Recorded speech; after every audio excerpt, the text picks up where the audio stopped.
I can't quite put my finger on when it happened, but I know that it's true. If you have ever searched on the internet for advice, for tips, or a tutorial of some kind, you've probably found yourself watching a video from YouTube. And if you watch a lot of them, like I do, then you're probably familiar with hearing things like this. What's up, everyone? Greetings, my beautiful lovelies. What's good, YouTube? Welcome back. What up, everyone? It's your girl, Lily. Now, let me clarify what this podcast is and is not about. This is not a podcast about how to make snappy content on YouTube. What this podcast is about is the creator economy and how people have used YouTube as a launching pad for their careers, for their businesses, and so much more. But before we even get to all of that, I think it's time for an introduction. Welcome to The Upload, the rise of the creator economy, a special podcast from YouTube produced in partnership with National Public Media. My name is Brittany Luce. I'm a podcaster, avid pop culture fan, and a big YouTube user. There's a strong possibility that I wouldn't even know how to do my own hair if it weren't for YouTube videos. And I am so happy you're here with me today.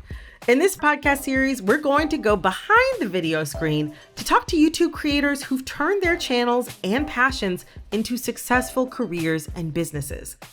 And honestly, I can't think of a better time to explore this topic. Because let's be real, whether you're learning a recipe, checking out a new music video, or trying to stick to your fitness routine, we're all watching YouTube. And we're watching tons of it. In fact, billions of people across the world log on to YouTube to watch videos on the platform. And all of that watch time, it's become a vital driver in the creator economy. A 2019 Oxford economics study looked at the financial impact of YouTube's creative ecosystem in the United States. And here's what it found. In 2019, the overall contribution of YouTube's creative ecosystem to the US GDP was $16 billion. That's 16 billion with a capital B. To put it another way, that created over 340,000 full-time jobs. The 2020 numbers are set to come out next month, and they've only increased since then. How much do we actually know about what goes on behind the scenes? Who are the people who've made YouTube their home base? And how do they manage to scale, form teams, and launch businesses? Simply put, how do they go from their first upload to their first paycheck? To help us kick off this special series, I thought maybe we could start with someone who's not just found success on YouTube, but expanded beyond it, like way beyond it. I'm talking about Lilly Singh. Hi, my name is Lily. I talk so much crap and then I do absolutely nothing. Hi, how's it going? I know, I'm the worst. Okay, when I'm prepping for war, I'm like Liam Neeson, okay? You don't want to mess with me. The second Ish is about to pop off, I'm Harry Styles. Hi, I'm just a delicate flower human. Lilly Singh is a comedian, YouTube creator, actress, and best-selling author. She started making YouTube videos in 2010 under the username Superwoman, after the amazing song Superwoman by Lil Mo featuring Fabulous. Many of Lilly's skits have drawn upon her experience as the daughter of Indian immigrants in Canada, though today you can find her filming in LA, where she loves creating content about all sorts of awkward but very relatable scenarios. I can't think of anyone else who can help us better understand the potential of YouTube. So let's dive right in. Hi Lily. Hi, Brittany. How are you? Good, how are you? Also, I'm this is good. going to be like edited, right? Yeah. That's if I need a sip of a drink or my sound booth has like no air circulation. If I like open the door for 1 second. Yeah, so you don't pass out. That makes sense. Yeah, true. Makes perfect I sense. mean, it depends how viral you want this to go. I can pass out and then it'll probably do really well. We appreciate the commitment. So, Lily, if you could please introduce yourself. Cool. My name is Lilly Singh. I am an entertainer and I have an extreme passion for storytelling. I like to say I'm a storyteller. I got my start on YouTube in 2010 and I've been unicorning about ever since, just trying to have fun and trying to make awesome content. So, obviously you have been a YouTuber diehard for quite a while. Over a decade at this point, which is it's like eons in YouTube years. Yeah, 100%. 100%. I'm 1,000 years old. Okay, so I gotta ask though, why YouTube? This was all before the platform had all these monetization tools and before we were even thinking about the creator economy. Like, what brought you here? What need did YouTube fulfill for you? I think for me, what it fulfills is that I get to say what I want to say unfiltered, and I get to really specifically talk about my experience. And for an artist, that's really important, you know, especially someone who's been, for lack of a better term, in more traditional media. I just really appreciate that there's no walls and that I can connect directly with someone in their home, and it feels really special and magical and intimate in that way. And I think for the audience, you know, countless people have come up to me, and it touches my heart each time. They say, hey, like, I never, ever had someone like you growing up, and my little sister thinks it's so normal to see someone like you on screen. And that means a lot, like that people are growing up seeing people and stories and perspectives that are otherwise ones they would not see on more traditional media. So that's really special and important for me. So interesting what you said about the representation thing. Like, I got started watching YouTube. YouTube came out, I think, when I was in college, and I kind of understood it. I kind of didn't. Mm-hmm. But when I was trying to get natural hair product reviews, I became like, I was on YouTube like it was my job. But it was like all of these women with hair that was similar to mine. And shout out Natural 85. And I could watch that person's videos and just basically like steal their entire like hair routine. And that's like, so important. That's a great resource. Before. Yeah. I mean, I can't tell you, if we're going to get real here, Brittany, let's get real. Let's get real. There's a lot of things in my life where I'm like, I have no one else to talk to about this. I don't know how to deal with this thing. Like, is there a YouTube video on this? And I'll be vulnerable and tell you, like, at the age of 30, I came out, which is not a very easy thing to do. I turned to YouTube. Really? You know, I was like, okay, coming out videos. Like, what did other people do? Are there any resources? So it is kind of, you know, YouTube is this beautiful thing where it is a friend and a point of view and kind of like a resource for you when you have nowhere else to turn in some ways. That's really special. So, I mean, there's all these people that are using YouTube, but also like there's so many people that are making the content. What do you think is the most important thing for people to understand about the actual people that make these videos? I think the people that make these videos are a mix of creatives, and I think you inevitably have to be a little business minded. And I think a great misconception is that creators are not businesses, or they don't know how to do business, or they can't operate businesses, which is quite the opposite. I think every creator is forced to become a business. You know, when I started making videos, I was like, no, I'm just doing comedy videos. And then very quickly I got emails about brand deals, and I got emails about events, and every creator has to become a business, has to learn something very new every step of the way. And so you have this entrepreneurial spirit mixed with passion, mixed with a very breaking the rules mentality. And I think that's the perfect recipe for people that are going to dominate in the future, to be honest. You've made it really clear that you wouldn't have been able to, you know, achieve the things that you've achieved without the support of, you know, your community of your fans or your viewers. Does it feel to you like you belong to, or that you have a community of other YouTube creators? I do. A lot of the people I talk to most regularly are other creators. One of the magical things about YouTube and the digital space in general is one of the rules we've broken is being super sensitive about contracts, deals, negotiations, and money. So in traditional media, there's a huge issue of gender disparity when it comes to pay. You never know how much someone else is getting paid. You feel awkward asking about it. You don't know if your deal's good. You're hoping your agent's doing a good job. You know, there's such an unspoken awkwardness in business. The digital space, we are not about that. I will call up any of my creator friends and be like, okay, I'm working with the brand I know you worked with. How much did they pay you? How many deliverables did you do? What was the deal? And that's how we conduct business. And it's honestly been really great because it's made sure that people get paid what they should be paid, especially minorities. Yeah. Talk to me a little bit more about the work, you know, that you're talking about. Talk to me a little bit more about all of the work that goes into creating content.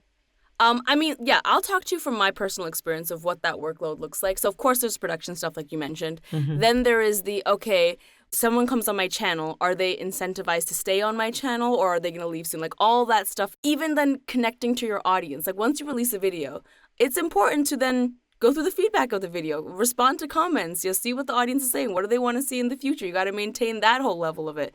On top of that, it's being fresh. It is, okay, one video happened, but the creator economy is also such that you got to be consistent. So like we're talking about sort of the creator economy. But I think that there are a lot of people who may not understand what like the creator economy that you work within is. Could you please like just really quickly explain what the creator economy is? I mean, it's basically a system, a beautiful reality that has eliminated gatekeepers and the need for gatekeepers when it comes to creating content. So in 2010, when I had an idea or I wanted to tell a story or I wanted to talk about an experience really specific to me that I didn't see on screen anywhere else, I didn't have to go through so many hurdles to do that. I would literally turn on my camera, upload a video onto YouTube, and create a community through my content that was just unfiltered and very authentically me. And so, yes, it's a real career. Specifically, mom, dad, yes, it is a real career. I just need to emphasize. And it's full of just, honestly, opportunities that make things on my vision board come true. I get to tell amazing stories. I get to make a living from doing it. And I get to continuously step out of my comfort zone. I mean, what's better than that? Oh, I love that. What does it mean to you to be able to tell these stories?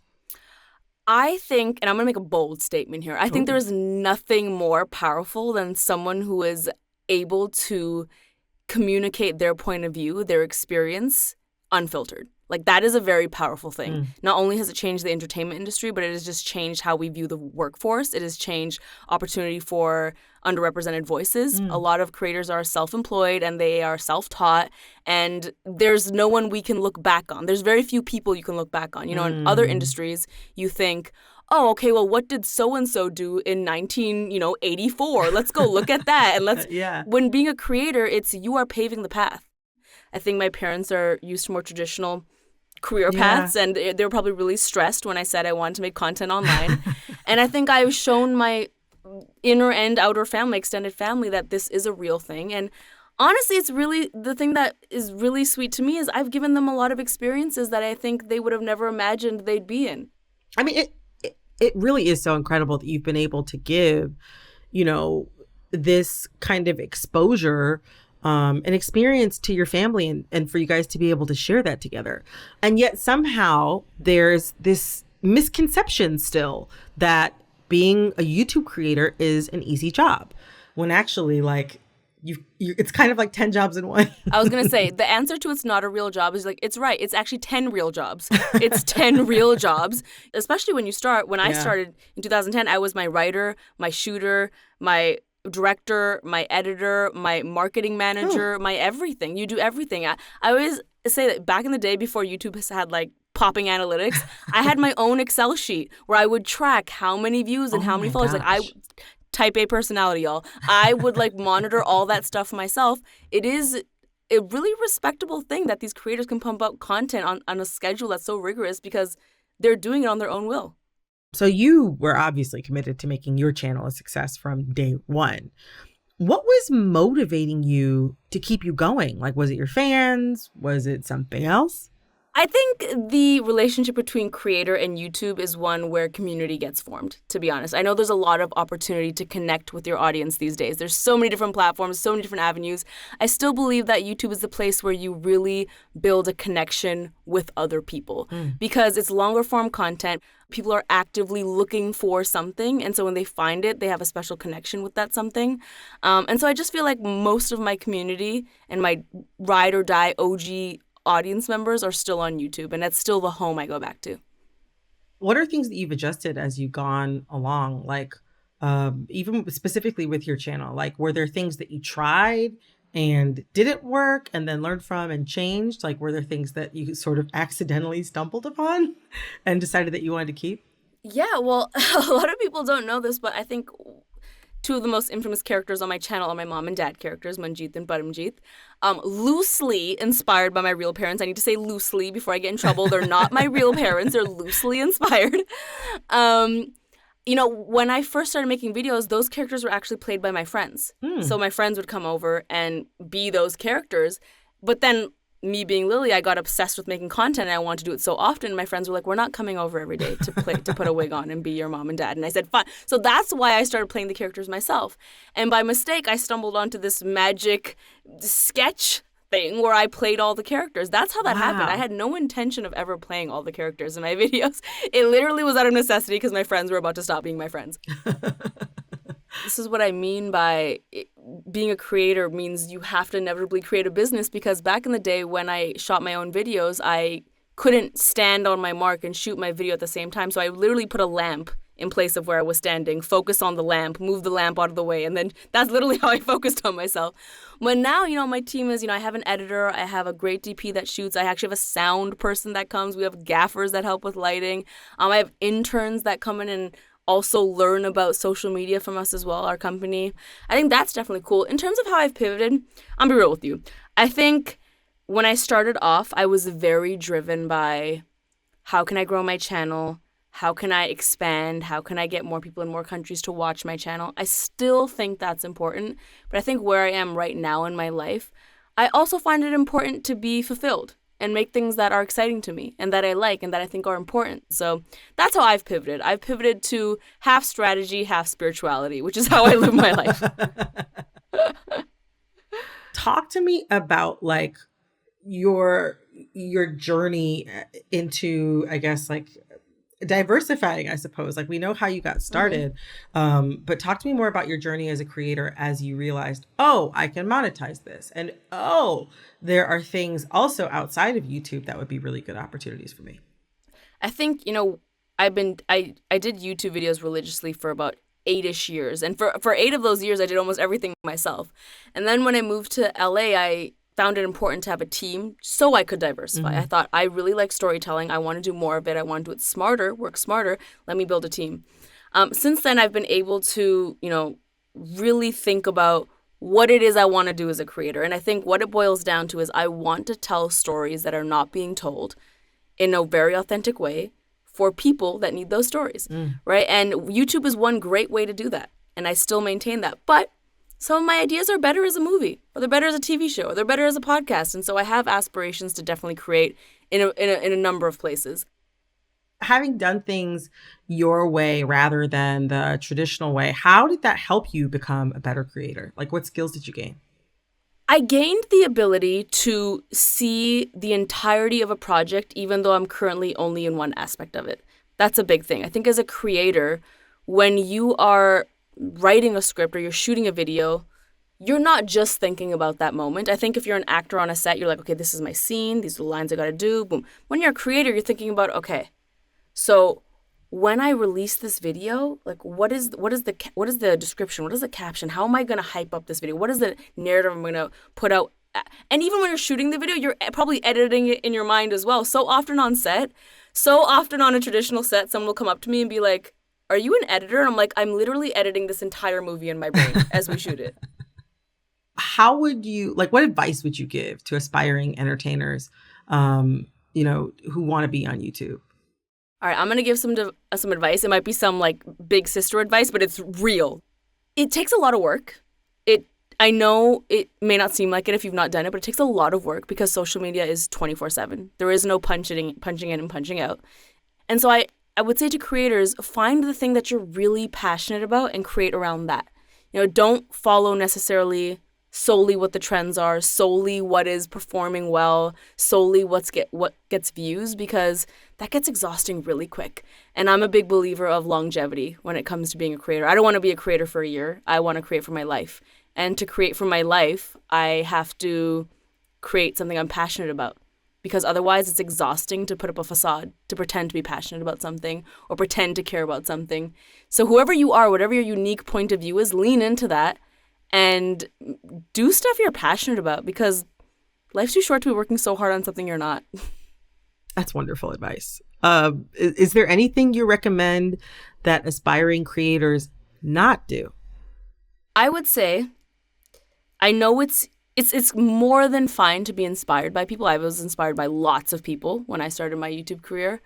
But I think what made things fun for me and what made me get a lot of opportunity was not to be the second Jenna Marbles or the second Kingsley or any of these people. It was to be the first Lily, you know? And I think that's so important. I think every single person, you can be inspired by people. Don't strive to be the next Lily Singh. Don't strive to be like Lily Singh. Like, be the first you, because that's the power of YouTube. It's whatever your voice is, you have a platform. You don't have to conform. You don't have to do things a certain way. Do things like you. And people will gravitate towards that, and you'll see that you'll get opportunities to just be you over and over again in different capacities. And so be consistent, be you, have fun, work really hard. And also, low-key, if I'm just being really real, be nice. Like, be nice. One of the biggest business lessons I can tell anyone, and I don't think we talk enough about this in business, is we think of business as this cutthroat, ruthless, you gotta be, really edgy. And yeah, sometimes in business you have to make tough decisions, you have to be risky. But no, business is also with people. People do business. So and to people, you got to be nice, because people will work with you if they remember having an enjoyable experience with you. And so I think a big part of business is being a good person and being nice and being just, setting the standard of what it means to have values. That's such good advice. I 100%, I am not a YouTuber, but I 100% agree with that wholeheartedly. Yeah. And that's like the number one piece of advice I'd give to any young person. Work hard and be nice to people, y'all. That's what it is. Literally, that's what it is. Oh, Lily, such a great note to end on. It was so great to meet you. So nice to meet you. I had a blast finally getting to talk with Lily Singh. I really appreciated learning about her journey with YouTube and how her success on the platform really opened doors for her as a queer woman of color in entertainment. And because of our conversation, I wanted to understand the greater business context of the creator economy. For example, there are more than 2 million creators who make money off of selling ads on their YouTube channels. But how do they get there? And do you have to be a superstar with millions of followers to have a successful business? I decided to go to the source and hear from someone who understands YouTube from the inside out. So I turned to Kevin Alaka. Hello, my name's Kevin Alaka, and I'm the head of culture and trends at YouTube. I also am the author of the book Videocracy, which looks at how video has impacted popular culture. Sounds like you wear many hats. Yeah. I basically run the team at YouTube that is working on a variety of projects that help people find and understand what's popular on the platform. So that's everything from working with the product and engineering teams to surface content in our apps, to doing research into what's happening on the platform, to sharing what we're finding with people outside the company. So during my conversation with Lily, she described the creator economy as a place where she can make a living while also being true to herself and how she wants to run a business. But how would you describe it? I would describe the creator economy as a sort of modern media ecosystem where individual people can build and interact with audiences directly through digital platforms and generate value from those activities. So that's allowing basically creative people to financially benefit from their skills, their passions, their interests without necessarily incurring the upfront costs of distribution and marketing and things that we typically associate with creative activities in sort of past mass media. So like what sort of opportunities within that sort of like that platform or that network exist for creators, like in terms of money or brand deals or career building?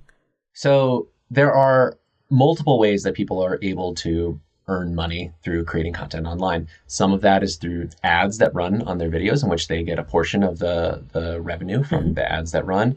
Sometimes they do direct deals with brands or advertisers. In other cases, they can take advantage of different features like memberships, where you subscribe to a channel and the audience pays directly, or selling digital or real world goods like merchandise. And in some cases, you have people who reach a level of celebrity that they're selling books and they're creating all kinds of different things. So the scale can totally vary and the mix can totally vary based on the type of creator, the size of their audience, and the type of things that they make. So I think it's helpful to think about content creators not just as the people that you see on the camera, but they're also small business owners. I mean, many of them employ editors. They may have animation artists that they work with. They may have a manager or a marketing sort of team they work with. They are entrepreneurs in the sense of, running small to medium to large businesses around their craft. So help me understand, like, what's possible in terms of success on YouTube? Like, does everyone need, millions of followers to be successful? Or could you find success being more niche?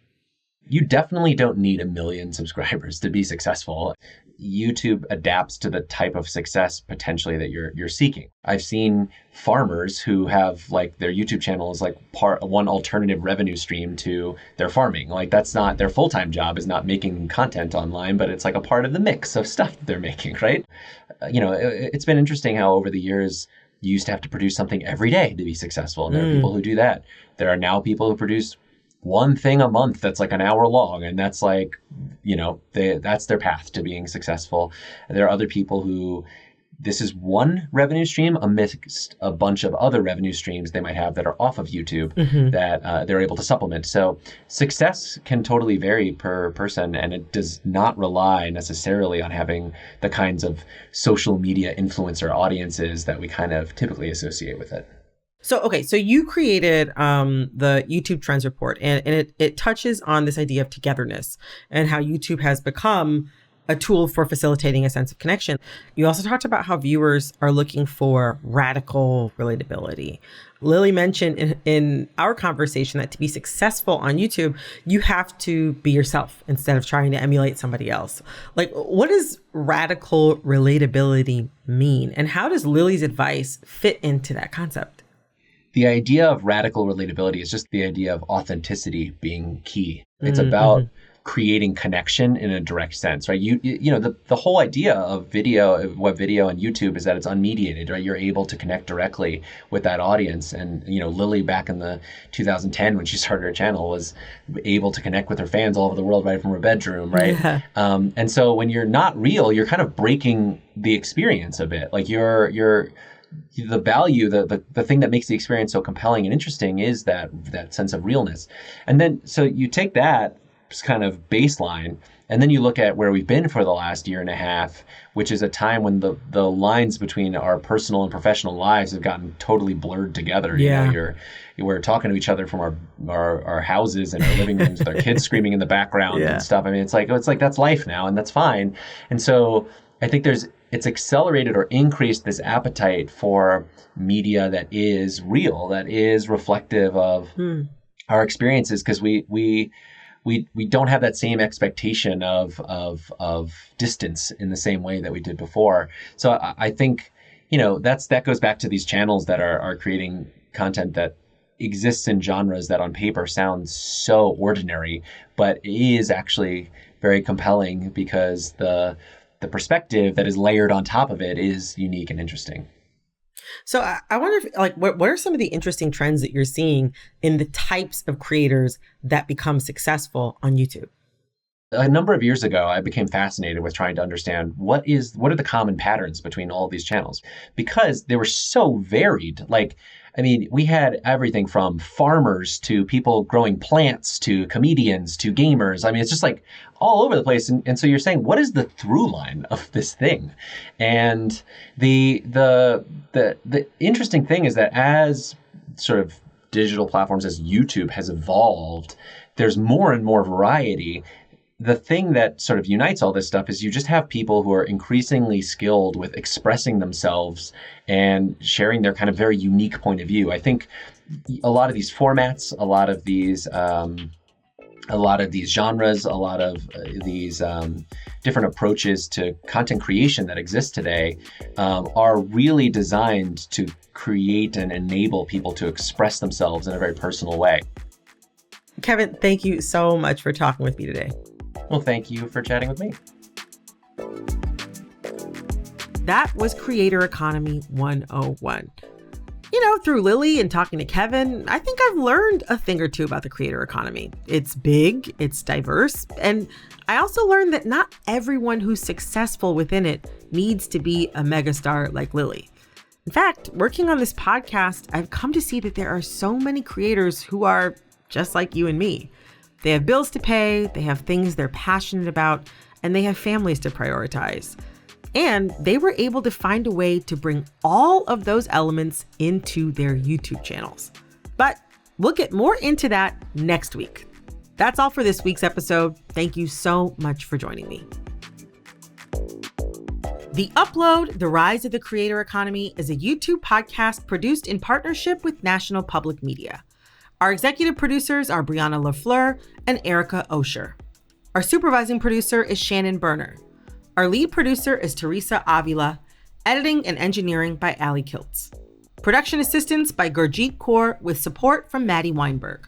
Our logo was created by Jen Grottle, and our music is by Tima Likes Music.